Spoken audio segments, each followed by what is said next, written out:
Olá, bem-vindos ao Caminho de Guermantes, podcast dedicado à cultura, literatura e às maravilhas das artes. No episódio de hoje vamos falar sobre O Último Dia de um Condenado, do autor francês Victor Hugo. Mas antes de mais nada, nos apresentemos. Eu sou Joelson Matias e condenado à morte eu sou. Oi, eu sou José Guilherme e a insensibilidade do homem diante do sofrimento do outro deveria ser para nós uma morte. Oi, aqui é Karen e nós somos todos condenados à morte com prazos indefinidos. Oi, meu nome é Hector e esse podcast vai perturbar as consciências. Então vamos falar sobre o livro, sobre o enredo, suas interpretações, pois essa é uma obra aberta. Isso que significa que cada pessoa que lê pode ter uma interpretação diferente. E vamos falar também sobre o autor, Victor Hugo.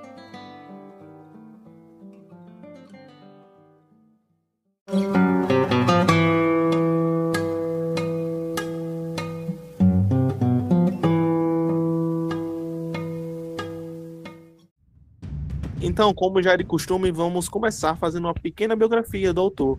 Zé Guilherme, nos conte quem é Victor Hugo. Bem, Victor Hugo foi um romancista, poeta, dramaturgo e ensaísta francês do início do século XIX. Ativista, teve grande atuação na luta pelos direitos humanos. É autor das obras Os Miseráveis e O Corcunda de Notre Dame, entre outros clássicos da literatura mundial. É interessante também falar que Victor Hugo ele era um político do Partido dos Conservadores lá na França, só que ele também tinha muita apreciação dos partidos dos liberais. Ele era um político muito crítico a Napoleão III, que era o governante da época, o que levou ele a ser exilado para um território, uma ilha que pertencia à coroa inglesa. Nesse exílio ele escreveu também, fez mais críticas ainda, e a gente já vê, né, outros exemplos de grandes escritores que foram exilados. Victor Hugo é mais um. Foi tanto nesse exílio que ele escreveu O Trabalhador do Mar. Victor Hugo, como o Zé Guilherme falou, tem outras obras mais conhecidas, como Os Miseráveis, que é considerado por muitos a sua maior obra. Mas essa que a gente vai falar hoje, ela é uma das primeiras obras, foi escrita assim algumas décadas antes dos Miseráveis.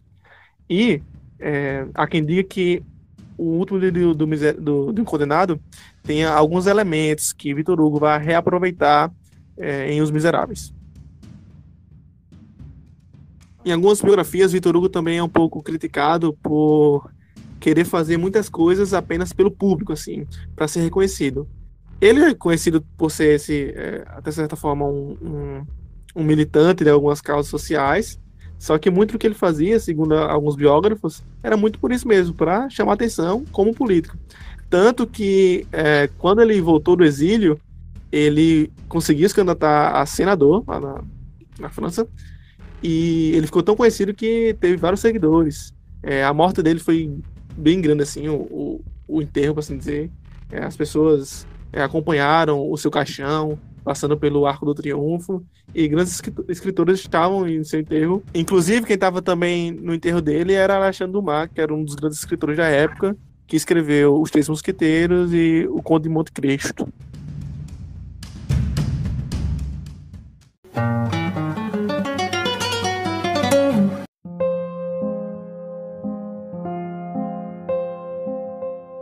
O cadafalso, bem feito, quando está lá, preparado e aprumado, tem qualquer coisa que alucida. Podemos ter certa indiferença em relação à pena de morte. Podemos não nos pronunciar, dizer sim ou não, enquanto não virmos com os próprios olhos uma guilhotina. Mas, se encontramos uma, o abalo é violento. Temos de nos decidir a favor ou contra. Uns admiram, como Demestre, outros maldizem, como Beccaria. A guilhotina é a concreção da lei. Chama-se a vingança. Não é neutra nem permite que se fique neutro. Quem a vê estremece com o mais misterioso dos estremecimentos. Todas as questões sociais levantam em torno desse cutelo seu ponto de interrogação. O cadafalso é uma visão. O cadafalso não é uma viga de madeira. O cadafalso não é uma máquina. O cadafalso não é um mecanismo inerte feito de madeira, ferro e cordas. parece ser uma espécie de criatura que possui alguma sombria iniciativa. Parece que essa viga vê, que essa máquina ouve, que esse mecanismo compreende, que essa madeira, esse ferro e essas cordas têm querer. No devaneio medonho em que a presença joga a alma, o cadafalso surge, terrível e envolvido com o que faz. O cadafalso é o cúmplice do algoz.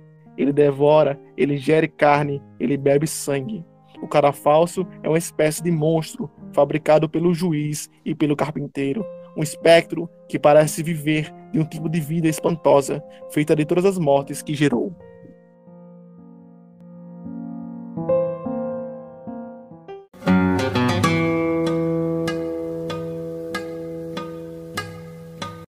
Então, O Último Dia de um Condenado, ele é considerado um romance de tese. O romance de tese, ele é um tipo de prosa de ficção, assim, de acordo com a literatura, que ele tem o objetivo de veicular alguma tendência filosófica, política, religiosa ou científica, nos quais as ideias têm precedência sobre a história, ou seja, ele foi feito com o propósito de falar sobre ou até mesmo divulgar alguma ideologia, alguma ideia. Os personagens desse romance, eles são destinados a ilustrar ou representar conceitos ou tendências filosóficas. E no caso aqui do Último Dia de um Condenado, ele foi lançado em 1929. E até o terceiro prefácio, porque Victor Hugo ele escreveu 3 prefácios para esse livro. O primeiro, ele só apresentou a obra, mas assim, não deixou claro com todas as letras que era um romance, um livro, para discutir ou para divulgar a ideia dele na questão da pena de morte. Mas isso ficou claro no terceiro prefácio, que foi o último e o melhor sucedido. Ele foi escrito em 1832 e nele Victor Hugo dedica mais ou menos umas 20, 25 páginas para desenvolver o argumento dele. E aí sim fica claro que a história ela foi usada, foi escrita com o objetivo de falar sobre a pena de morte. Nesse caso aqui, falar contra e muito contra a pena de morte na França.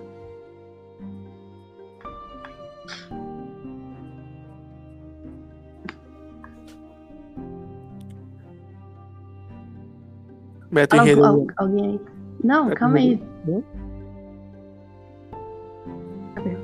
Tô pensando em enredo, então não tem que falar. O Último Dia de um Condenado, ele foi muito influenciado pelo Chateaubriand, porque para quem não sabe, Victor Hugo, ele começou a carreira literária dele na poesia. E ele tem aquela frase célebre quando ele diz Chateaubriand ou nada. Quando ele era jovem, tipo assim, ele tinha muita referência no Chateaubriand e ele tinha ele como modelo literário, enfim. Então, a primeira obra madura de ficção, O Último Dia de um Condenado à Morte, teve muita influência sobre autores posteriores, como Albert Camus, o Charles Dickens e até o Fyodor Dostoiévski. O livro ele apresenta-se como um testemunho bruto, tanto da ansiedade do condenado como de seus últimos pensamentos, e fala de sofrimento moral, físico, do sofrimento de alguém diante de uma sentença de morte, e também fala muito sobre as condições dos presos em geral e da própria sociedade diante do evento da execução de um prisioneiro. Como Karen disse, essa obra teve prefácios variados, que depois foram acrescentados pelo autor. Mas, na minha humilde opinião, o primeiro prefácio da primeira edição, de 1829, é o que consegue transparecer melhor o espírito da obra, dando a ela um ar ainda melhor. Assim diz o prefácio. Há 2 maneiras de perceber a existência deste livro.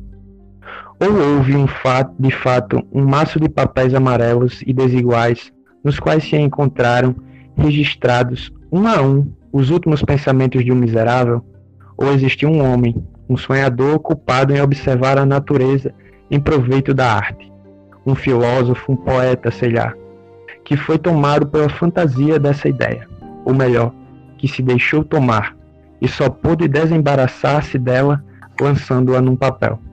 Dessas 2 explicações, o leitor escolha a que quiser. E assim ele começa a obra deixando bem claro que nós, leitores, vamos ter diante de nós uma obra muito ambígua, que nós podemos tomar diversas interpretações e diversos pontos diante de nós. Claro, nós sabemos que quem escreveu isso foi Victor Hugo, só que quando ele deixa essa abertura de como um relato autobiográfico de um homem à beira da morte, ela ganha um peso ainda maior, muito maior. Isso é legal porque isso é quase metalinguístico, né? Tem nesse prefácio que pode ser que seja um texto, né, de um cara que realmente foi condenado à morte, escreveu, ou Victor Hugo. E durante o texto, o Victor Hugo vai ficar dando indícios, de novo, de que realmente essa obra foi escrita por alguém de verdade. Isso. E fica claro aí também nesse prefácio que essa é uma obra que permite várias interpretações. E que, independente da sua interpretação, não vai mudar, assim, muita coisa, sabe? É uma coisa sua com você e o seu livro. E a sua leitura. Inclusive, esse outro prefácio que vai ter, vai ser uma peça. E essa peça vai falar sobre algumas pessoas que estão falando sobre esse livro sem ter lido esse livro. Ele é metalinguístico com a crítica, o Victor Hugo. Porque ele vai ver o seguinte, ó. Tem muita gente agora, que ele era um político, né, não era conhecido. Aí tem muita gente aqui que são meus opositores, tá falando do meu livro, só que não leu meu livro. Aí ele foi lá numa reedição, quando foi fazer o livro, né, ele tá aí para lançar novamente, ele foi lá e fez esse prefácio ironizando esses opositores, essas pessoas que eram burgueses da classe alta, assim, que estavam falando mal desse livro, falando que ele estava em defesa dos bandidos ou coisa assim, sendo que eles nem sequer leram o livro. Inclusive tem uma coisa aí sobre o personagem principal que tem ligação com esse prefácio, só que eu falo bem mais na frente, quando a gente estiver mais engajado na conversa e falando sobre o personagem em si. Sim, aí no terceiro prefácio, que foi na terceira edição, ele foi mais claro ainda. É como se nas 3 edições ele estivesse tentando provar o ponto dele, tentando mostrar a opinião dele, seja por meio de um pequeno excerto literário, depois por uma peça. E no terceiro é que ele realmente abre o jogo e escreve como uma carta aberta à população e aos governantes da época, deixando muito claro o posicionamento dele contra a pena de morte. Ele fala, inclusive, que na época que esse livro foi publicado, o autor, ou seja, ele mesmo, não julgou a propósito dizer então todo o seu pensamento. Mas hoje fica claro que O Último Dia de um Condenado não é mais do que uma defesa, direta ou indireta, da abolição da pena de morte. E sobre essa ambiguidade, eu ia comentar que o fato do Victor Hugo ter introduzido essa ideia de que poderia ter sido escrito por alguém real, não necessariamente como um personagem fictício, faz parte do propósito de tornar o personagem o mais humano possível. Porque, veja, se ele tem o propósito ali de falar sobre a pena de morte, não no mundo fictício, mas naquela sociedade que eles viviam naquele momento, com pessoas reais, com prisioneiros reais, acho que colocar essa história na vida de alguém que poderia ter sido real ali e convivido com aquelas pessoas leitoras na época, ajuda, né, até, sei lá, sensibilizar melhor os leitores em relação à pessoa. Torna mais próximo, né, da realidade dos leitores. Isso aí que ele fez de falar explicitamente, interpretar ele mesmo a obra, eu particularmente não gosto muito, porque se não fosse para interpretar, não leria o livro, né? Eu leria só o ensaio dele, o textinho dele, enfim. Sim, e esse é um ponto muito interessante, porque eu fiz a leitura desse livro 2 vezes. A primeira vez, quando eu li, eu não tinha essa visão. Não tinha visto o background do autor, não tinha visto nada disso. E para mim foi totalmente uma leitura normal, casual. E para mim eu não tinha percebido muitas das coisas que depois eu fui perceber com a segunda leitura. E, por exemplo, na segunda leitura eu percebi que sim, o livro é muito mais panfletário. Só que quando você toma essa visão do livro desde o princípio, você perde muito da essência dele. E acaba deixando passar outros aspectos e enriquecem a obra. O próprio drama psicológico e tudo isso. Acredito que essa interpretação do autor sobre a própria obra e colocando isso no prefácio realmente pode não ser a melhor das táticas para a leitura, na minha humilde opinião também. Real. Essa coisa do sofrimento psicológico e dessa condição específica em que o Victor Hugo vai colocar o nosso personagem principal, ela se assemelha muito com a morte de Ivan Ilitch, né? que a gente já analisou aqui no nosso podcast. Quem ainda não ouviu, vai lá ouvir. É um dos primeiros podcasts, que também fala sobre isso, um pouquinho disso, dessa condição, dessa quase humilhação moral, do pensamento que alguém vai ter em uma condição específica. E é isso que vai mais nos interessar na nossa análise. Acho que só para fechar essa parte sobre fazer uma autoanálise, essa é uma ferramenta, digamos assim, que eu acho bem interessante. Inclusive eu já fiz em alguns textos que eu escrevi, e é um exercício por parte do próprio autor fazer isso, porque ele vai estar, digamos assim, explicando cada elemento do texto e por que ele escreveu daquela forma, mas também isso é uma forma que o leitor pode ter de tirar insights de como ele pode escrever algo parecido. Então, quando você vê um autor que ele explica, digamos assim, a própria obra, isso pode te trazer algumas reflexões de como você poderia fazer algo parecido ou que você faria diferente. E eu acho que, nesse ponto, isso é algo bem, bem positivo. Sim, faz sentido isso aí. Na verdade, como você falou assim, faz mais sentido ainda. Só que o foda é colocar antes do texto, né? Se você botar em outra coletânea e tal, beleza. Mas antes do texto, você induz o leitor a pensar do jeito que você quer. Exato. Foi até um negócio que eu botei no meu texto sobre certilhões. Quando eu tô finalizando o texto lá, eu falo um pouco sobre fazer as perguntas que você precisa para você mesmo desenvolver um pensamento sobre aquele texto. E aí uma frase que eu falo lá é que muitos dos autores já morreram e você não vai ter como confirmar suas hipóteses. Então vá anotando essas hipóteses e vá construindo um pensamento em cima do que você mesmo refletiu.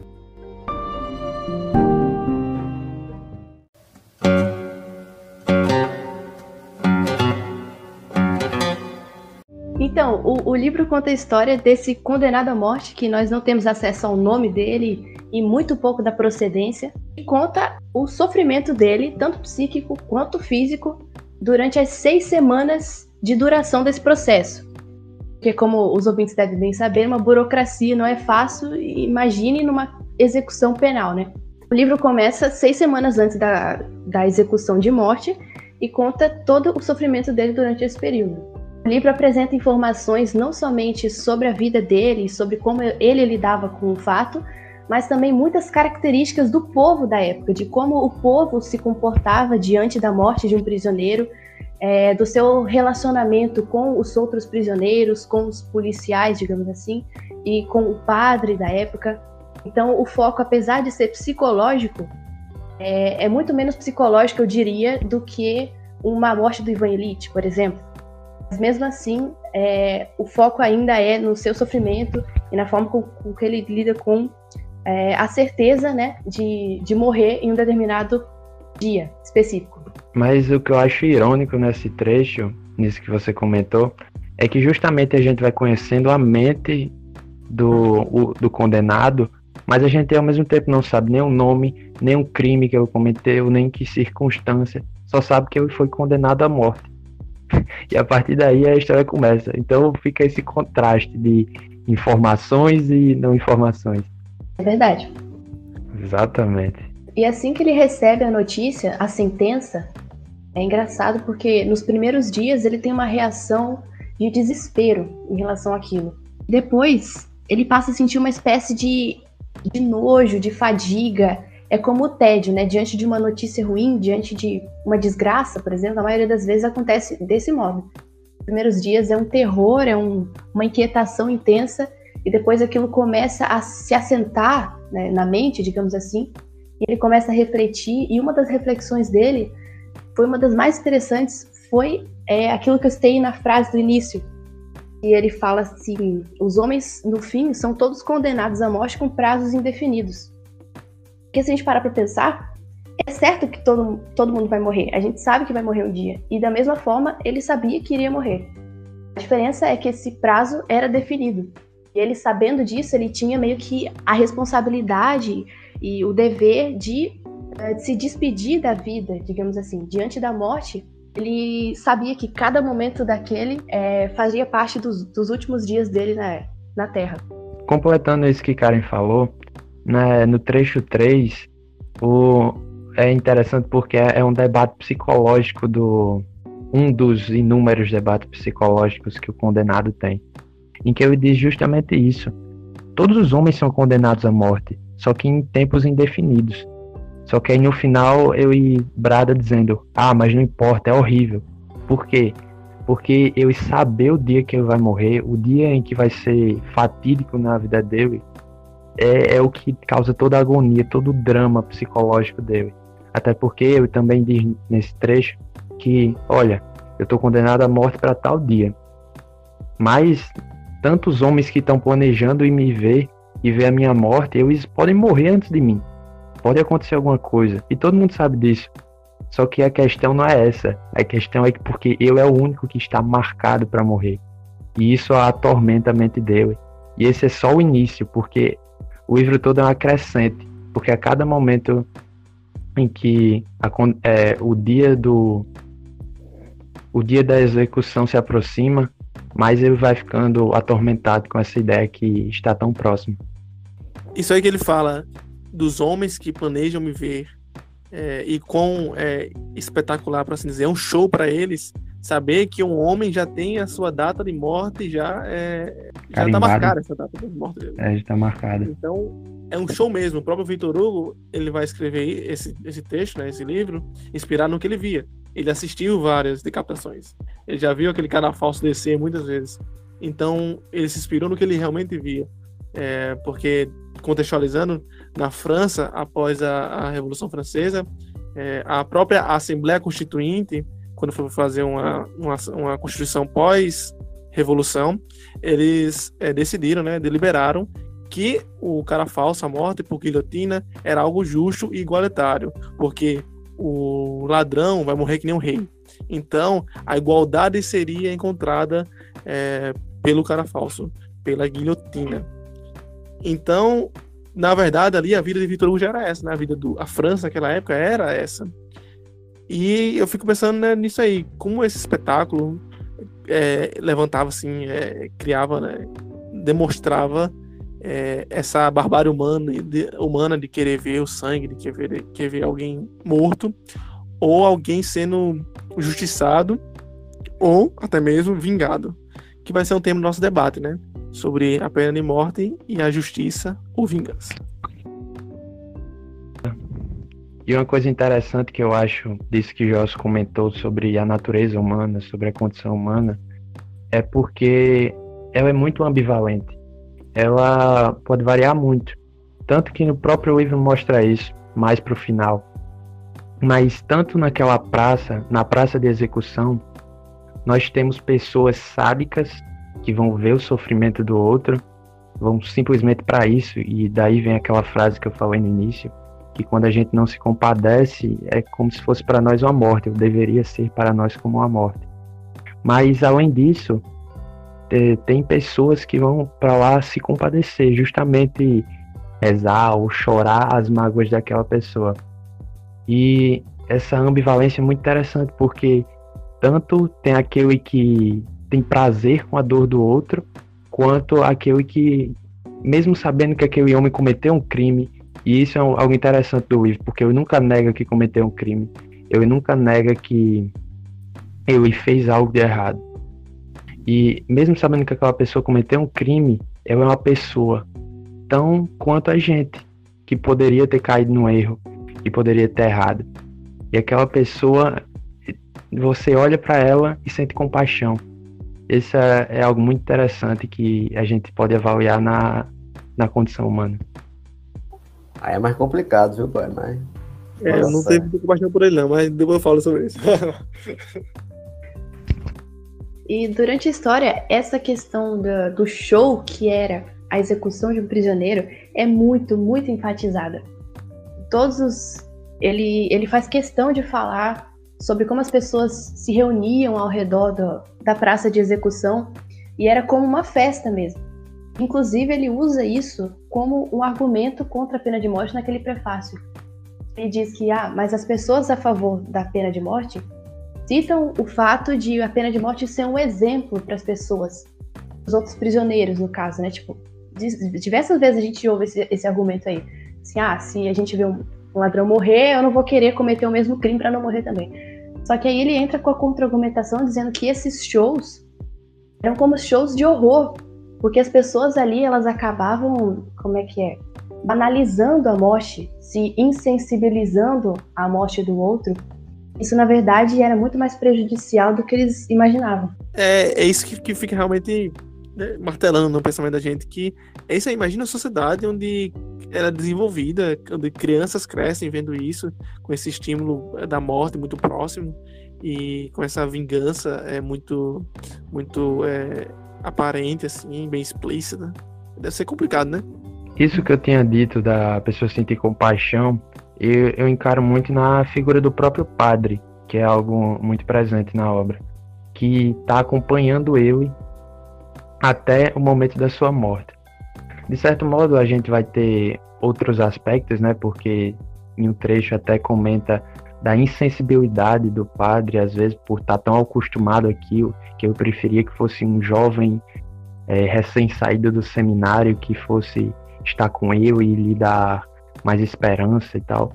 Mas naquela figura do padre, alguém que acompanha o prisioneiro até o seu último momento, é justamente aquela ideia de que, olha, vai ter morte, você foi condenado, mas a questão é, se arrependa, a questão é, ainda pode haver esperança para você. Não é justamente, não, vamos soltar você e liberar, não, mas é uma compaixão diferente. Não sei se ficou claro isso, mas é algo que transcende essa ideia que a gente tem de misericórdia, mas não somente de ver eu liberto, mas de sentir que mesmo eu naquela condição, eu pode alcançar a misericórdia de alguma forma. Até fazendo um paralelo com isso, em Os Irmãos Karamazov, o Dostoiévski, ele cria um personagem chamado o Starets Zosima, que ele é um monge, né? E perto da morte dele, ele fala a seguinte frase, que só há um meio de salvação, tomar para si todos os pecados dos homens. Então é como se nesse momento, aquele que assiste, aquele que vê o condenado nessa situação, ele toma para si, digamos assim, a compaixão e a vontade de que aquele homem seja salvo. E isso é um papel que aparece muito nas obras de Dostoiévski, justamente porque ele era ortodoxo, né? Ele era da Igreja Ortodoxa Russa, e para eles é comum e é venerável que você tenha atitudes que se assemelhem ou que te levem para perto de Cristo, para perto do que ele fez, para perto das ações de Jesus. E algo que ele com certeza faria, né, nessa situação era sentir essa compaixão e tentar levar esse homem, esse condenado, à misericórdia. Então acaba sendo um paralelo aí que a gente pode fazer, que é justamente essa compaixão que a gente pode ter, seria uma forma de tomar para si essa responsabilidade que nós como homem temos e de carregar também a vida daquele ser humano que está junto da gente, mesmo com o que aconteceu, enfim. Mais uma vez, aquela coisa que a gente falou no primeiro podcast da literatura e condição humana, sobre a responsabilidade, né? Sobre o bode expiatório, aquele que toma para si as responsabilidades e como é honrado, é honroso, né? Você tomar as responsabilidades para si. Como eu dei exemplo desde a tragédia grega a isso, né? Existe isso. E esse arquétipo, ele vai passando toda a literatura.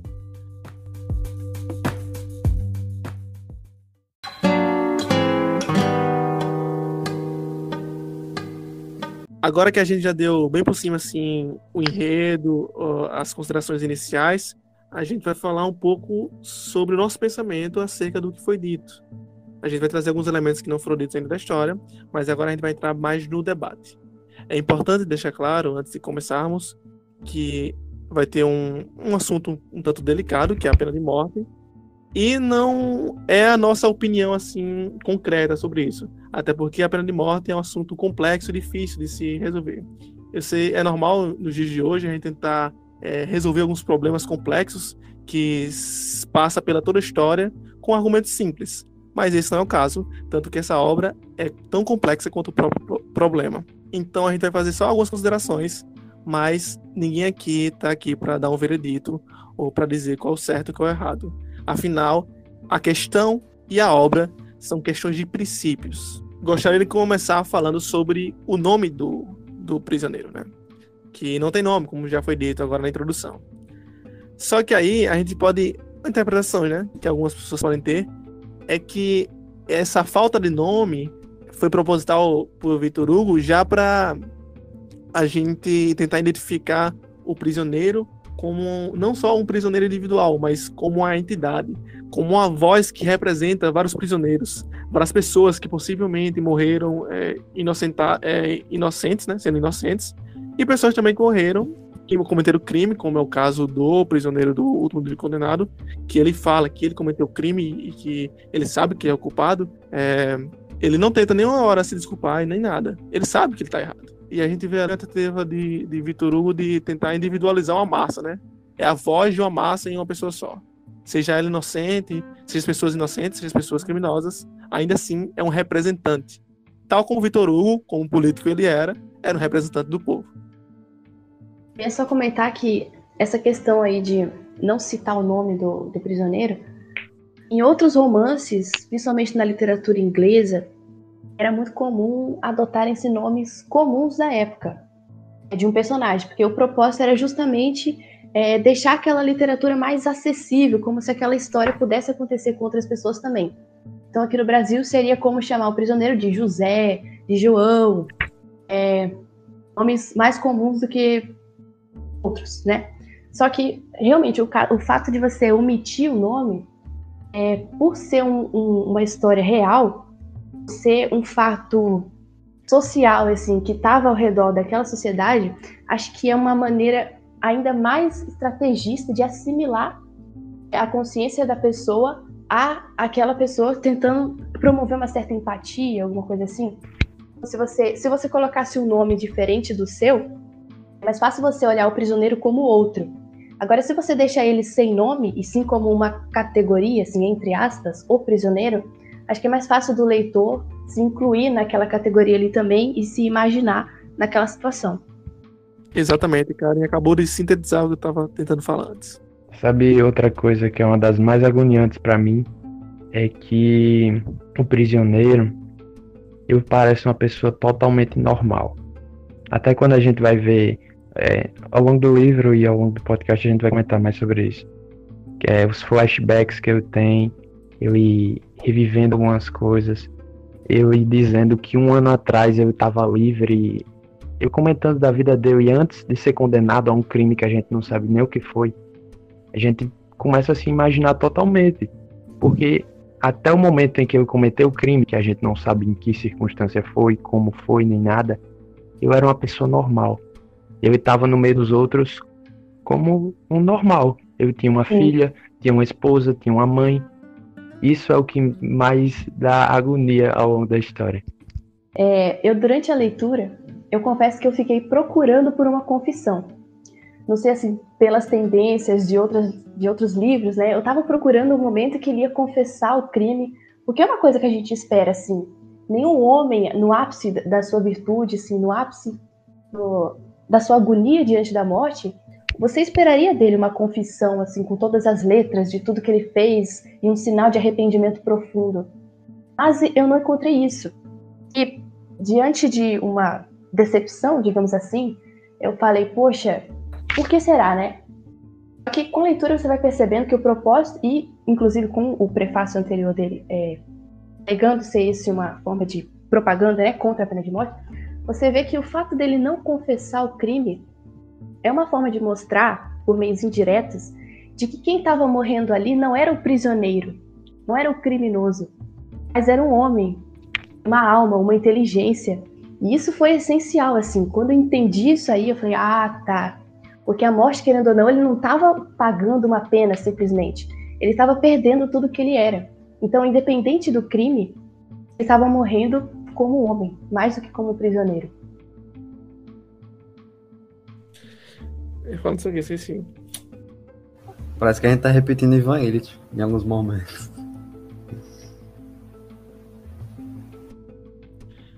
Só que eu acho assim, isso aí dá até aquele caráter meio confuso da literatura de Victor Hugo.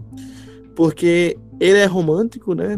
Assim, na escrita romântica por algum tempo em seus escritos, né? Inclusive, às vezes a gente vê isso aí no Condenado. Só que às vezes ele é muito realista também.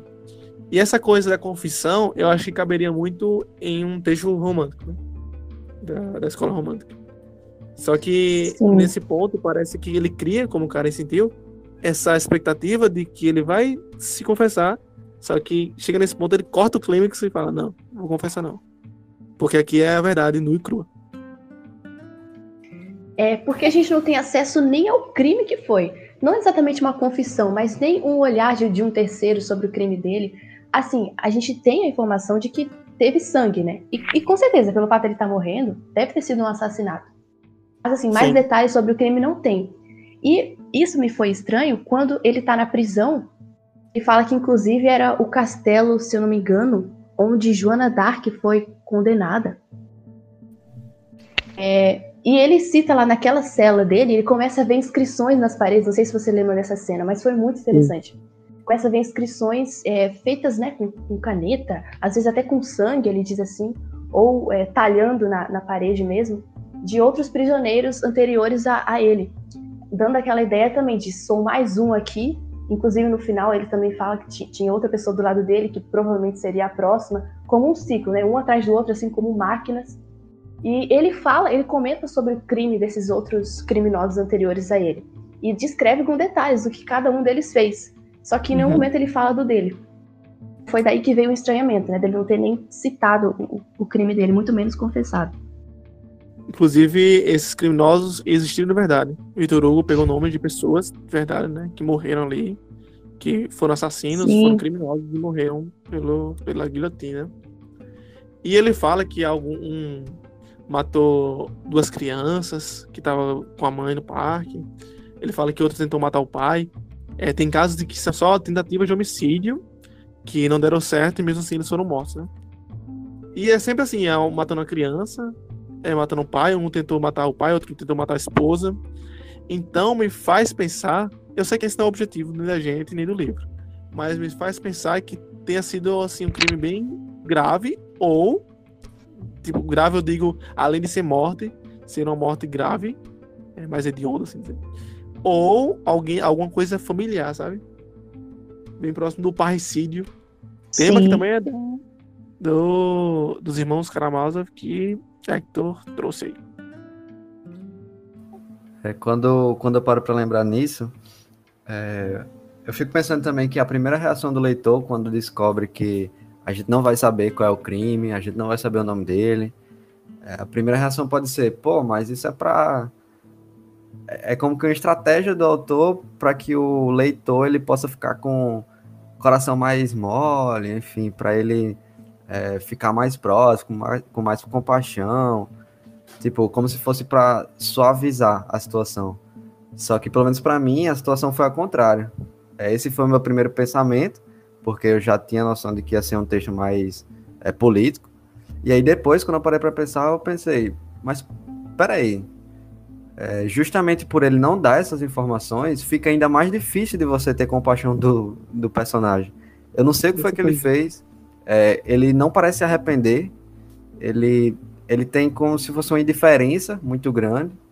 Então, a princípio, você pode ter essa noção de que isso é para aumentar a compaixão, mas você vê que ao longo do texto pode ficar ainda mais difícil de você ter compaixão justamente pela falta dessas informações. Então, você não sabe o nome dele. Pô, isso, quando você consegue direcionar todo aquele seu sentimento no nome, ficaria muito mais fácil de você pensar, caramba, é o Joãozinho, ele fez isso, mas ele tá se arrependendo. Não, nesse livro não tem isso. Esse livro é um cara que não parece estar se arrependendo, você não sabe o nome dele, você não sabe o crime, então é ainda mais difícil você ter compaixão. Sim, ele não cai assim numa retórica fácil, né? Não é aquela coisa de que tem um certo e o errado. Apesar de ser um texto político, ele não tá querendo dizer que um é o vilão e o outro é o herói. Ele não coloca culpa em ninguém, assim dizer. Parece que o objetivo dele é mesmo expor. E eu fico pensando também, né? Impressão minha, uma opinião minha. Talvez Victor Hugo tenha feito isso já também para Eita, E cortou. Cortou. pensar nessa coisa da morte, como a gente falou. Talvez Talvez, Vitor Hugo mas- tenha feito isso. Corta. Talvez Vitor Hugo tenha feito isso, eu acho, na minha opinião, né? Já para tornar essa conversa um pouco mais complexa. Porque é o seguinte, ele não tenta deixar tudo no preto e no branco.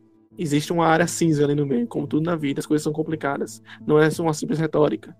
Então, ele faz isso pra gente fazer o seguinte, ó. Se você tem um princípio, se você tem um juízo que é a favor da pena de morte, então você tem que ser a favor da pena de morte, independente do que acontecer. Se você é contra a pena de morte, também. Você é contra a pena de morte, então você tem que ser contra a pena de morte, mesmo com um cara que mata duas criancinhas, que é o exemplo de um cara que ele vê lá dentro do presídio.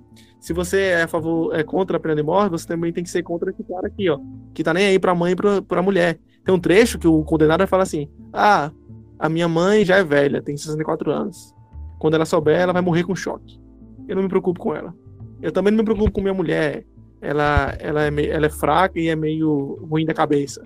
Talvez ela morra ou fique doida. Eu também não me preocupo com ela. Então a gente vê, falta remorso nele. Falta... ele não liga para o que vai acontecer. Ele não se arrepende, a gente vê que ele não se arrepende no final. Ele só tem medo. E mesmo assim, cria certa empatia. Só que Vitor Hugo bota esses dois lados aí, ó. Esse cara não é tão bom assim. Ele pode estar sendo injustiçado de um lado, mas ele também não é tão bom. Então, você é contra a pena de morte? Então aceite isso. Você é a favor? Então eu também aceito o sofrimento desses homens na sua mão. Esse sangue derramado na sua mão também. Resumiu bem. Acho que é bem isso mesmo.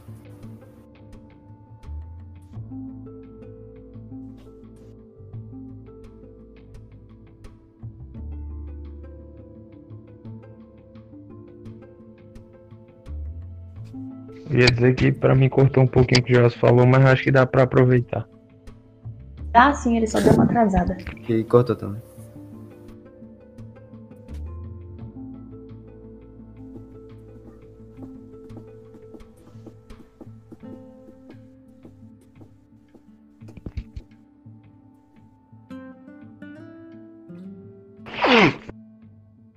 Não achei E aí? a parte que eu queria.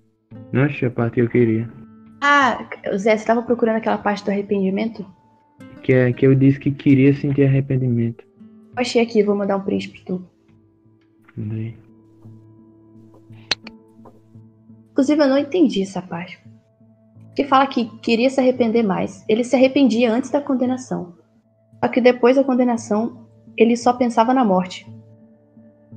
Então, como se ele tivesse parado de pensar no crime dele. Quando eu vejo isso, eu penso, por exemplo, na ideia de contrição e de atrição. Qual a diferença disso? Vamos dizer, essas duas ideias estão relacionadas ao arrependimento. Só que, enquanto a atrição, você, por exemplo, eu me arrependo de ter roubado porque eu fui preso. Eu me arrependo pela consequência do que o meu auto causou. Enquanto a contrição seria justamente, eu me arrependo de ter roubado porque roubar é errado, porque eu não devia ter feito isso, porque aquela pessoa não merecia que eu tomasse a coisa dela. Então parece que eu tenho dentro de eu isso. Eu se arrepende porque eu está diante da morte. Mas lá dentro eu ainda disse, eu queria me arrepender mais. Eu queria poder me arrepender. Eu queria ter essa contrição, já que a morte se aproximava tão rapidamente.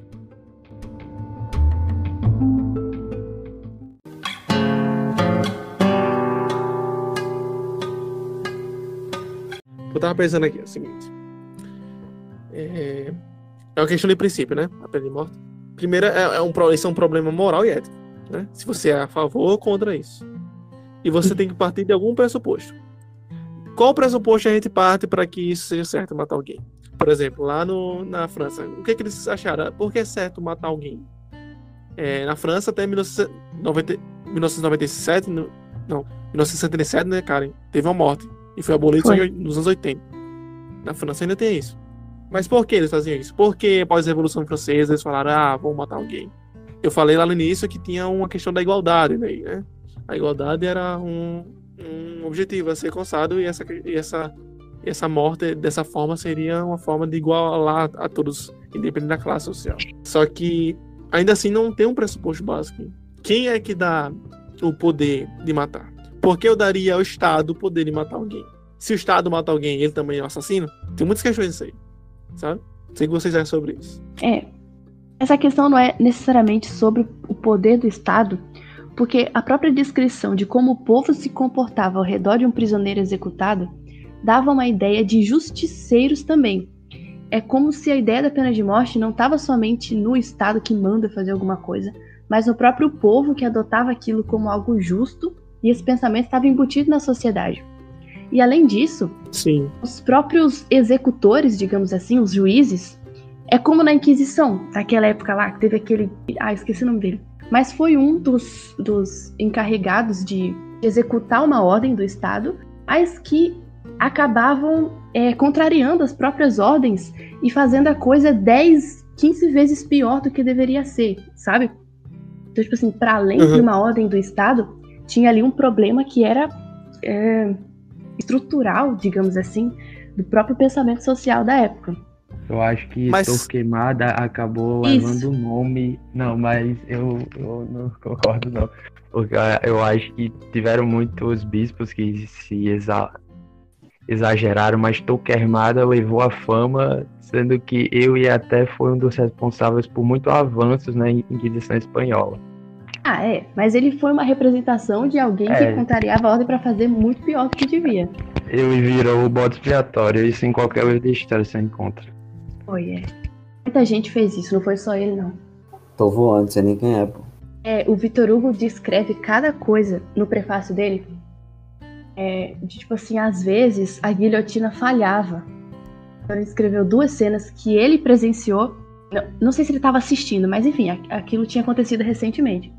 E às vezes a guilhotina, em vez de cortar a cabeça de uma vez, ela falhava. Então ela cortava o pescoço. Tipo assim, teve um que cortou 5 vezes, tipo assim, repete, aí a guilhotina caiu. O cara que teve a cabeça cortada 5 vezes. Teve outra que foram 12 vezes da guilhotina caindo na cabeça dele. E pior, tinha vezes que a cabeça não saía, então tinha que ir um cara lá e serrar a cabeça dele. Tipo, meu Deus, cada cena que ele descreveu, assim, que a ideia não era somente morte, mas esse princípio de que a guilhotina evita sofrimento, como assim? Ele mostra, inclusive, isso no livro. Foram 6 semanas de sofrimento ininterruptos por causa de uma sentença de morte. Assim, esse sofrimento psicológico, será que não entra na conta? Sem contar com essas falhas na guilhotina que às vezes acontecia, porque aquilo lá era muito mais tortura do que somente execução de morte, né? Os jornais da época vendiam, né, colocavam em suas manchetes que era um avanço da tecnologia e da moral, porque ela era igualitária, era limpa e indolor. Só que não é tão igualitária assim, né, como a gente sabe, porque depende do poder para ser usada, depende de quem está mandando que vai ser usado. Ela não é tão limpa porque, como o cara acabou de falar sobre cenas grotescas que o próprio Vitor Hugo narra, e também ela não é indolor também, né, porque há um sofrimento aí. O próprio prisioneiro nesse livro vai ficar sofrendo até a morte. Só uma coisa, nessa época já tinha acontecido a Revolução Francesa, né? Já fazia tempo. Já, se vocês é 1700 e pouco. 89, Eu até cita Robespierre. Sim, é verdade. E ele diz que o cadafalso é o único edifício que as revoluções não demolem. Eu achei interessante também, porque você espera assim de uma Revolução Francesa, por exemplo, era para ser o contrário, né? Assim, era para ser uma revolução, era para estar inclusa nas pautas, assim, a abolição da pena de morte, mas enfim, ele deixa bem claro que em tempos de revolução, mais cautela com a primeira cabeça que cai. Ela faz abrir o apetite do povo. Mas aí, voltando para aquela questão do porquê estão matando. Eu acho que a gente estava conversando antes sobre o porquê a gente bate nos outros ou revida. Que o nosso objetivo quase sempre é de retribuição da justiça, né? A gente só quer, tipo, você é fechado no trânsito e você vai lá e fecha o cara novo. você não ganhou nada de volta. Você não foi restituído com isso. Mas você quer fazer isso só para que a pessoa sinta aquela dor. E aquela pessoa sinta o que você sentiu. Será que esse é um princípio da pena de morte? Será que quem matou tem que morrer, né? Para que os outros vejam e que os outros não cometam crimes? Será que isso realmente está servindo? Ficam os questionamentos. Eu acho que também a gente tem que levar em conta justamente o contexto em que aquelas pessoas viviam. Porque, por exemplo, não na sociedade francesa daquela época, não nisso que eu estou falando, mas se a gente regressar bem muito tempos, vamos dizer, bíblicos, e vamos imaginar nas sociedades que não tinham uma estrutura carcerária como a gente tem hoje. A gente não tinha o Estado moderno como a gente conhece hoje. A gente não tinha nada disso. Então, por exemplo, numa situação de guerra, a gente ganhou a guerra, tá? O que vamos fazer com os prisioneiros? Era comum que ou você pegava aquela pessoa e utilizava ela como escrava, ou se não, a pena de morte. Mas a gente tem que levar em conta o contexto. Hoje nós temos prisões que podem sim receber as pessoas, mesmo com todos os problemas do sistema carcerário. O Estado moderno ele consegue receber as pessoas para que elas paguem a pena delas reclusas naquele tempo, pelo tempo determinado pelo juiz. Só que naquela época não tinha. E também a gente, quando leva em conta esse contexto cultural, não só cultural, mas também social, de tudo que tinha na sociedade, a gente começa a entender um pouquinho melhor, porque a gente também não pode pensar naqueles homens, naquelas pessoas como brutos ou animais completamente sanguinários. Eram pessoas como nós, como a gente, só que em um contexto diferente. E com isso, vale ressaltar, né, eu não estou justificando a pena de morte nem nada disso, só ajudando a compreender esse fenômeno. Certo, só que a gente fez até um texto, né, recentemente, que a gente lançou aí no Medium, sobre o contexto que a gente tem que analisar sempre. Só que eu quero saber o seguinte, eu estou só questionando, não estou afirmando nada. Que elementos, no contexto da civilização francesa, de 1829 ali, até os anos até o final do século XIX, davam aval para eles fazerem isso, sabe? É isso que eu quero saber. Por que isso está acontecendo? O Victor Hugo, naquele prefácio, ele diz que o primeiro argumento daquela sociedade é necessário cortar da comunidade social um membro que já prejudicou o que ainda podia prejudicar. Então, a primeira justificativa da sociedade, digamos assim, tem que impedir o prisioneiro de continuar causando males, não somente pelo que ele fez, mas também por aquilo que ele ainda pode fazer. Aí o Victor Hugo rebate, mas se fosse só isso, a prisão perpétua bastaria. Para quem então quer a morte? Vocês objetam que se podem fugir de uma prisão? Guardai o melhor então. Até fala, não é preciso o carrasco onde o carcereiro basta. Aí o segundo argumento da sociedade é preciso que a sociedade se vingue, que a sociedade castigue. Aí ele diz, nem uma coisa nem outra. Vingar-se é atributo do indivíduo, punir é de Deus. A sociedade não deveria punir para se vingar, mas deveria corrigir para melhorar. E o terceiro argumento é aquela coisa do exemplo, né? Preciso dar um exemplo para os outros prisioneiros, mas o que a gente já comentou aqui, a consequência é justamente a contrária, né? Você acaba desmoralizando aquelas pessoas, arruinando toda a sensibilidade e a virtude, né? Não sei o que mais poderia justificar.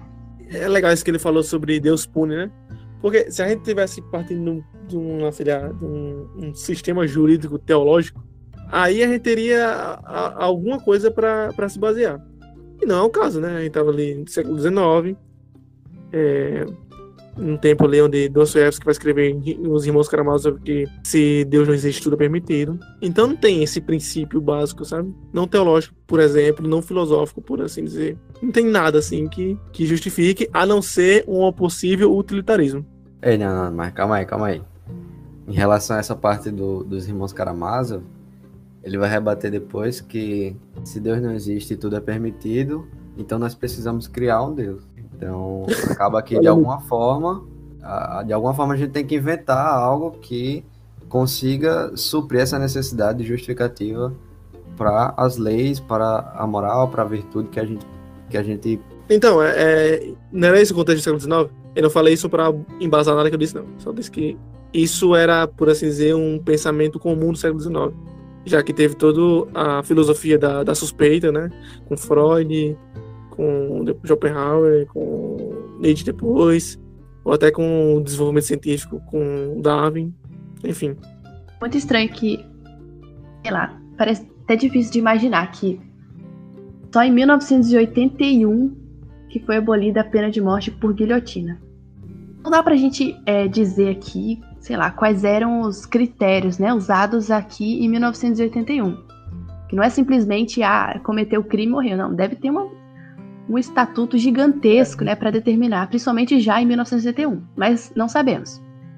Só que, na época do Victor Hugo, que é quando o prefácio e a obra foram escritos, ele diz aqui que ele não estava querendo uma abolição completa e bruta do sistema de pena de morte.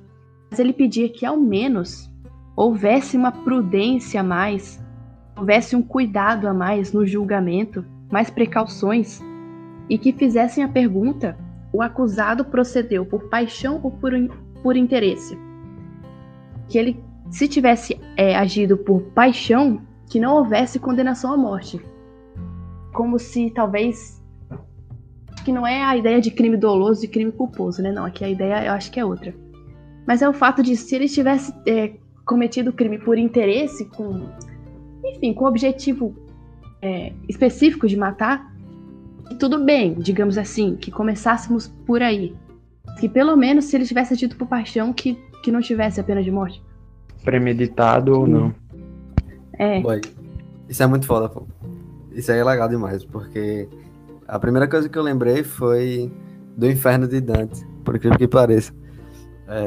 Só contextualizando, quanto mais fundo no inferno, pior é o pecado. Então, a gente tem ali que os primeiros andares, eles são de pecados mais leves, né? Enquanto os mais fundos são de pecados mais pesados, né? Que realmente demandam um esforço de maldade mesmo, muito grande.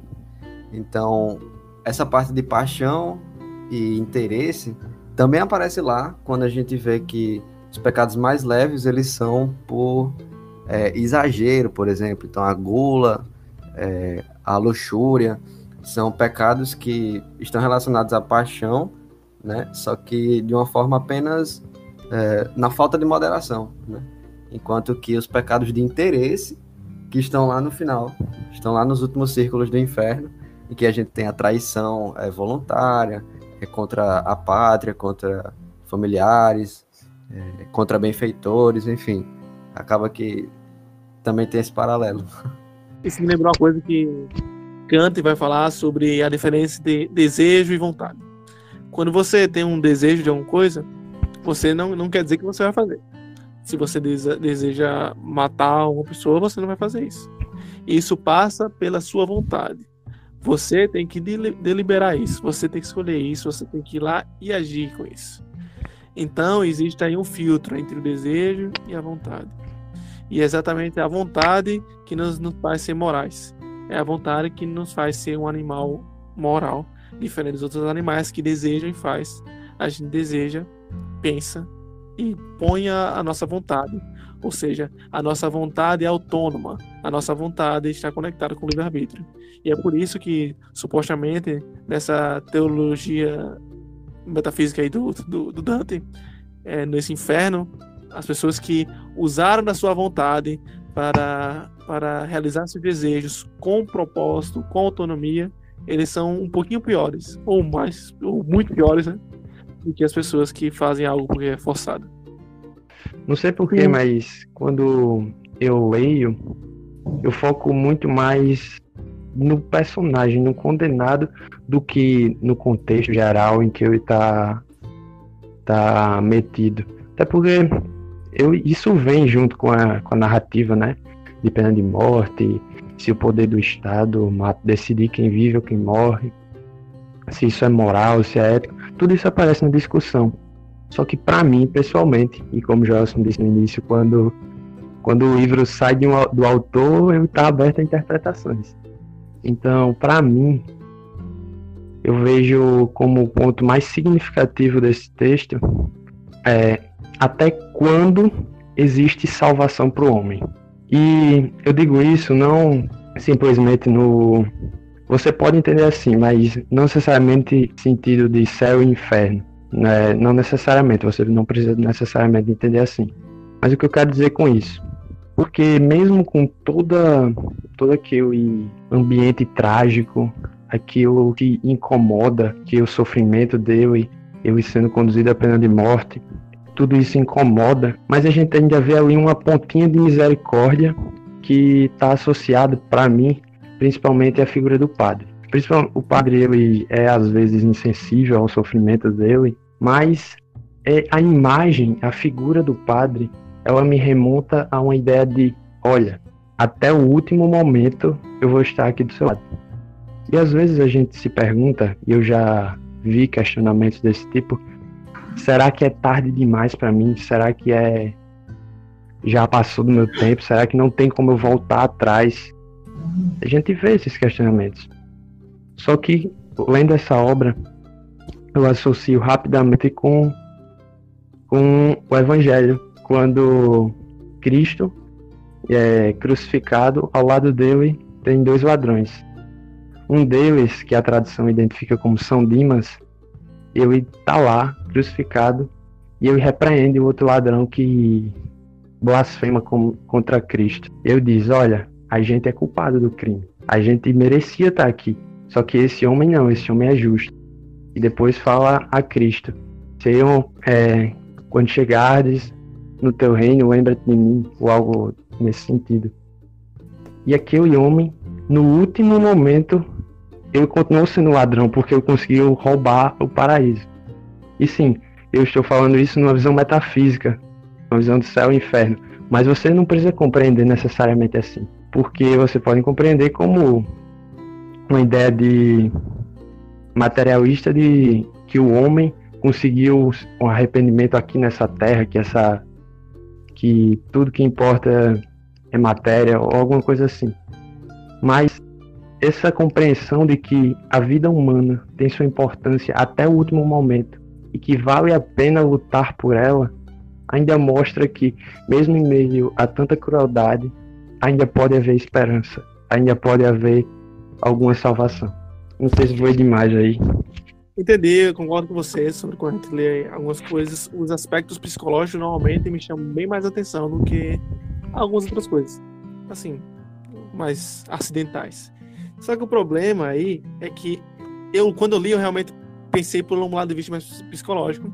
E eu também li ele junto com A Morte de Ivan Illich ano passado, e a gente fez esse ano, né, o podcast, e eu tive que rememorar esses textos pra gente conversar aqui. Só que para mim o problema é que esse lado psicológico, por Vitor Hugo, é acidental, eu acho. Ele parece mais usar disso para vender a sua ideia. É por isso que eu tenho focado aqui agora nessa discussão, nesse lado mais da discussão social aí da justiça e tal, da pena de morte. Eu acho que ele, no início, essa coisa do psicológico é muito massa. Só que Vitor Hugo não se aprofunda nisso, tanto que ele não entra nessa parte, né? Tipo assim, seria massa se ele tivesse entrado nessa parte do arrependimento, como o Ivan Illich entra. Eu senti, sabe, que A Morte de Ivan Illich foi um super estímulo pra mim sobre essa questão psicológica e que o Último Condenado não conseguiu superar ele. Chega nem perto, pô. Mas eu falo isso sem desmerecer, tá? Tipo, não acho que seja tão demérito assim do Vitor Hugo, mas também tem um mérito muito grande do Tolstói no que ele escreveu. Mas também parece assim um pouquinho bem mal executado. Tem umas cenas realmente muito bonitas, principalmente dele com a Mariazinha, né? Que era a filhinha dele. Sim, a gente não deixa de perceber a beleza dessas descrições. Só que, pelo fato deles ter sido escrito com o objetivo de crítica a um evento político, assim, muito material, acaba tornando o personagem muito mais fictício do que deveria ser, eu acho. Porque, assim, as próprias cenas dele, assim, o sofrimento, né, psicológico, sentimental em relação à filha, parece, sei lá, parece apelativo, forçado, entendeu? Pelo fato dele estar dependendo diretamente dessa ideia que tá por trás. Eu entendi, tipo, sendo usado pra vender a ideia dele. É isso aí. Eu ia falar o contrário, tipo, que a ideia da cena em si é muito boa, mas não foi bem executada. Que aí não pareceu tão belo quanto poderia ser. Exatamente. Duas falas suas, tem uma interseção aí. Não foi tão belo quanto parecia ser e não foi tão bem executado, porque por algum momento pode parecer artificial. Sim, exato. Mas, por exemplo, aquela cena lá da filha, dele pensando na filha, ele pensa em como a filha vai viver, né? Sem pai. Todo mundo vai ter pai, os coleguinhas da escola vão ter pai. Sim. Vão perguntar pra ela, cadê seu pai? E ela não vai saber onde tá o pai dela. E com certeza, a família vai à falência, né? Porque ali ainda tá no contexto onde dependia muito do marido, né? Nós ainda não estamos falando de dias atuais. E a família ia cair em desgraça. A mulher, uma viúva de um criminoso que morreu com a cabeça decapitada pela guilhotina, uma filha, uma órfã, talvez cresça em algum tipo de convento ou essas coisas esses locais de acolher crianças, orfanatos, porque provavelmente, como ele próprio diz, a mãe também vai enlouquecer ou morrer. Então, isso que você falou é massa, porque além de ter essa coisa dele, né, psicológico, dele se arrependendo, e também tem esses desdobramentos que a gente fica pensando sobre como vai ser a família dele, e principalmente a filhinha dele. E essa filha dele aparece, né? É legal essa cena. Sim, é isso que eu ia falar. É uma das melhores cenas, eu acho. Que ele se encontra com a Mariazinha, pergunta pra ela, né? Você me conhece, né? Quem sou eu? Aí ela responde que não te conheço. O meu pai está morto. E realmente, essa foi uma das melhores cenas, assim. Apesar das outras terem parecido muito apelativas, essa foi uma das que mais me captou a atenção, assim. Porque é como se ele tivesse cortado a última raiz que prendia ele à vida. Ele diz assim, já nada me detém. A última fibra do meu coração acaba de se quebrar. Estou pronto para o que eles vão fazer. Exato. Foi. Bonito isso aí.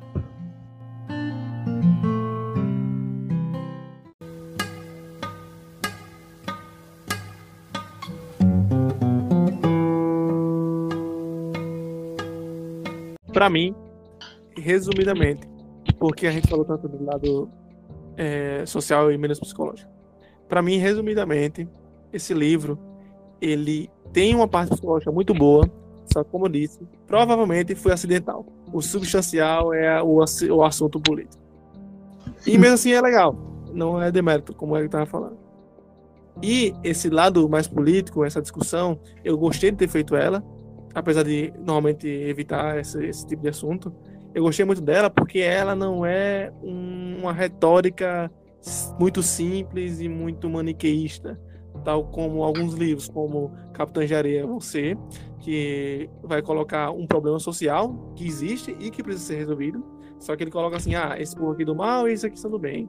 Os meninos aqui são do bem, né? Os meninos da areia são do bem lá, e os líderes do governo, da prefeitura, enfim, do lugar que tá gerindo lá, são do mal. E é muito maniqueísta, o assunto é muito pouco bem abordado. Já aí não, é um assunto complexo, ele fala assim, prós e contras, tem tudo aqui, vamos discutir. Então, pra mim, resumidamente, é isso. Uma questão que me incomodou muito o livro todo foi os shows. Foi o comportamento do povo em volta dele. Cara, isso aí era... Meu Deus do céu. Parece inadmissível, tipo assim, a gente não consegue imaginar uma cena dessas hoje em dia. Alguém seria executado em praça pública e um monte de gente assistindo. Não dá pra dizer, mas dá pra dizer que eram centenas. Enfim. Tem até uma parte lá que ele faz crítica a isso, né? O povo tá lá brigando por lugar. Eu não sei se tinha lugar pra sentar. Não sei, não tem muitos detalhes. Se eu não me engano, eles vendiam a sentença de morte, né? Pra espalhar pela cidade quando que seria a execução. Aí ele fala assim, Uma raiva se apossou de mim contra esse povo. Tive vontade de lhes gritar: quem quer o meu? Eles estavam lutando por lugares, né, para assistir ele.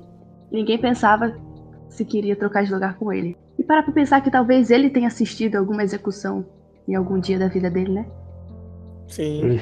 Aí que Sim. entra aquela coisa que eu falei lá no início sobre o prefácio, o segundo prefácio que o Vitor Hugo vai fazer, que vai ser uma peça de teatro bem satírica, em que ele vai colocar pessoas nobres, pessoas refinadas, ricas, discutindo sobre esse livro, falando sobre como o autor desse livro estava querendo soltar os bandidos e tal, liberar os meliantes, enfim. Sendo que ninguém ali leu, e a coisa que eu não falei no início foi que, assim como os personagens dessa peça, que Vitor Hugo vai escrever como uma forma de crítica a seus opositores, assim como nessa peça são pessoas ricas, o próprio prisioneiro, em dado momento da história, ele vai falar assim, quando alguns carcereiros vão bater na porta dele lá e tirar onda com ele, ele fala: eu que sou um homem refinado, suportar esse tipo de coisa. Ele vai dar indícios de que ele teve uma boa educação, ele é intelectual. Até por isso eu acho que também tem uma certa retórica durante o texto, porque o próprio condenado é um cara letrado, um cara, né, que ele sabe o que ele está fazendo ali. Ele sabe como chamar a atenção do público. Isso me lembra também Dom Casmurro, né, Machado de Assis, porque a gente vê a história do ponto de vista de Dom Casmurro, que é um advogado. Ele está escrevendo essa história. Nós estamos sendo persuadidos por ele a entender a história do ponto de vista dele. E, voltando à peça, em ligação com esse livro, com o personagem, com o prisioneiro, mal sabem aqueles homens e mulheres refinados da peça que estão criticando o autor do livro, que aquele prisioneiro é uma pessoa refinada, tal como eles. Eu compactuo com a ideia de Joyce do fato de que, sim, o livro, por ter sido escrito como um engajamento político para defender uma ideia, ele perde algumas características essenciais de uma narrativa, um romance principalmente, teria. Tipo assim, se a gente pegasse esse plot, essa história, colocasse nas mãos de um escritor como Tolstói, como Dostoiévski, enfim, ou do próprio Vitor Hugo mesmo, só que sem a pretensão de fazer propaganda de uma ideia, é claro que teria aspectos dessa narrativa que seriam muito mais interessantes, muito mais nobres, digamos assim, e muito mais belos, com certeza. Ao mesmo tempo, é até estranho a gente imaginar que até 1981 a pena de morte por guilhotina ainda existia na lei daquele país. Assim, o livro foi escrito há 100 anos antes disso, mais de 100 anos antes disso. Então dá para entender também assim o lado do Vitor Hugo como um político, como um ativista político, tentando mudar alguma coisa nessa sociedade e que ficou muito claro ao longo da narrativa que era uma coisa extremamente prejudicial. Então, apesar de tudo, eu gostei muito dessa humanização que teve do personagem, digamos assim. O fato de ter omitido o nome, de ter omitido o crime, às vezes pode causar uma impressão estranha, porque você espera encontrar alguém ali mais próximo, né? Você espera conhecer mais da história dele, só que quando você não conhece a história dele, é como se fosse uma deixa para você se inserir no lugar dele, fazer da história dele talvez a possibilidade da sua história também, e isso torna-se mais fácil da gente se imaginar naquela situação e, consequentemente, aceitar a ideia de Vitor Hugo e conviver junto com o autor com todos os sofrimentos que um prisioneiro passava na época. Então, na minha opinião, Vitor Hugo conseguiu inserir o leitor na vida cotidiana do prisioneiro e fazer com que nós, através das memórias dele e do sofrimento diário dele, conseguíssemos nos aproximar mais daquilo que ele era e daquilo que talvez nós poderíamos ser. Bem, levando em conta tudo isso que Karen e Joelson já disseram, eu ressalto de novo, essa é uma obra que vale sim a pena ser lida. A gente teve críticas e elogios a ela, mas ela vale sim ser lida, ela é muito rica, principalmente nos aspectos sociais e psicológicos, como a gente destacou aqui. Vale também lembrar que essa discussão, como o Joelson bem ressaltou ao longo do podcast, não deve ser uma discussão rasa. Todos nós, quando lemos uma obra dessa, nós não ficamos na superfície simplesmente da discussão política vazia, mas sim adentramos nas diversas camadas que um debate sadio tem de ter. Porque quando a gente leva em conta uma pena capital, não é questões vazias de sentido, é algo realmente tenso, algo realmente de grande relevância, como a obra mesmo mostra isso. E psicologicamente, ela nos dá o ar de misericórdia que eu busquei ressaltar aqui, porque mesmo sendo mesmo o criminoso sabendo que tinha cometido um erro, tinha cometido um crime, existiam pessoas a todo momento que se compadeciam dele. E essa é a ideia. Nós devemos tentar nos colocar no lugar do outro e exercitar nossa humanidade. Por isso fica a indicação aí. Leiam O Último Dia de um Condenado para poder discordar ou concordar com a gente. Finalizando por aqui também, acho que deixo uma mensagem pro ouvinte, que é um livro ótimo de se ter boas reflexões. Então, ele vai levantar muitas questões, vai levantar muitas perguntas e provavelmente nem vai responder metade delas. E esse é o lado bom. Então, aproveitem a leitura no sentido intelectual da coisa, né? Não é algo que vai ser realmente muito proveitoso, porque é uma situação que você vai estar vendo, você vai estar passando e não é 100% proveitosa. Mas pegue essa oportunidade também para exercitar a sua capacidade de fazer perguntas, de refletir sobre o assunto. E lembre também que, por maior que seja, por mais completa que seja a sua interpretação, você não pode também achar que isso é toda a realidade do texto, isso é toda a realidade que existe. Tenha consciência que existem limitações no nosso pensamento, inclusive nos pensamentos que já foram aí escritos sobre o texto, tudo que já foi produzido sobre essa obra em si, sobre como ela defende, ou como ela é a favor ou não da pena de morte, enfim. Tem muito material sobre isso, é uma obra que é muito utilizada no direito, e nem por isso quer dizer que esses textos estão 100% certos. Então tenta extrair aí o que você puder da leitura, sem necessariamente achar que você também está sabendo de tudo.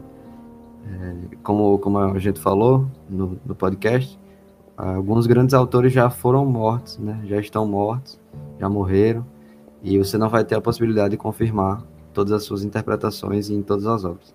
Então aproveita esse mistério que fica e tenta levar as reflexões e tudo que você aprendeu de alguma forma para a vida prática, né? Acho que esse é o foco da vida intelectual.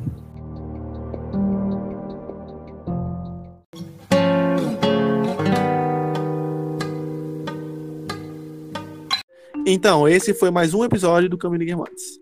Esperamos que vocês tenham gostado desse episódio e da nossa discussão, um tanto complexa em certos momentos, né? Foi bem viajada. Mas queremos deixar para vocês também a mensagem de que leiam o texto, leiam o livro, caso vocês não tenham lido o livro, né? Acontece alguns ouvintes chegarem aqui sem ter lido o livro em si, mas não perde nada na experiência. Podem ler tranquilos, que aí sim vocês vão ter uma boa base para discutir e não ser igual àqueles personagens do teatro, da peça inicial que Vitor Hugo vai fazer, que discutem sobre o livro sem ler o livro. Esperamos vocês na próxima semana com mais um tema e muito mais literatura.